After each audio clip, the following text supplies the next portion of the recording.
शिवना रस्त्याचं अपूर्ण काम, नागरिकांचा जीव धोक्यात. प्रतिनिधी सलीम कुरेशी. सिल्लोड तालुक्यातील शिवना गावात रस्त्याचं अपूर्ण काम नागरिकांसाठी मोठे डोकेदुखी ठरते. डॉक्टर बाबासाहेब आंबेडकर यांच्या पुतळ्यापासून ते अंगणवाडीपर्यंत आणि काळे स्मशानभूमी ते अजिंठा बुलढाणा मार्गे या रस्त्याचं काम 4 महिन्यापूर्वी सुरू करण्यात आले. मात्र ठेकेदारानं हे काम अर्धवट सोडल्यानं आजही हा रस्ता अपूर्णच पडून आहे. यामुळे बुद्धवाडा, भोईवाडा आणि कुरेशी मोहल्ल्यातील नागरिकांना मोठा त्रास सहन करावा लागतोय. रस्ता अरुंद असल्यानं समोरासमोर येणाऱ्या वाहनांना थांबावं लागतंय. अपघाताचा धोका कायम आहे. तसेच दररोज शाळेत जाणारे विद्यार्थी, शेतकरी आणि सामान्य नागरिकांना मोठ्या अडचणींना सामोरं जावं लागतं.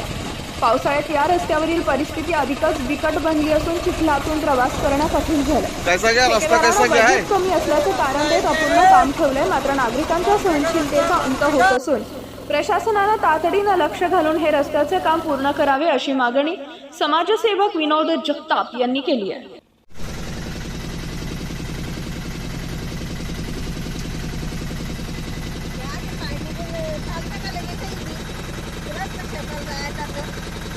किती दिवसापासून आहे असं?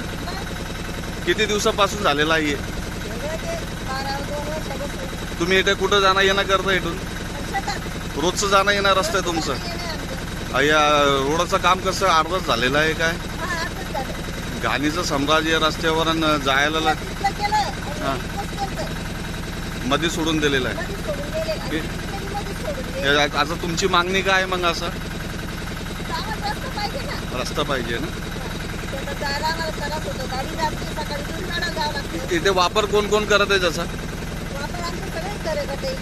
शाळेचे मुलं गिड, शाळेचे विद्यार्थी बी जाते येतात.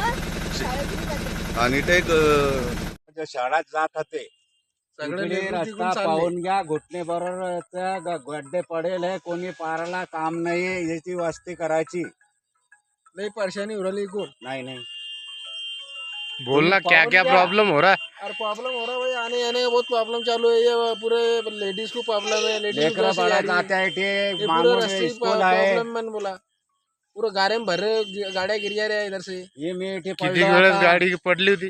3-4 बार मोटरसाइकिल आताच धुवून आलो. रुको जरा, तुम एक एक बात करो. हाँ बोल.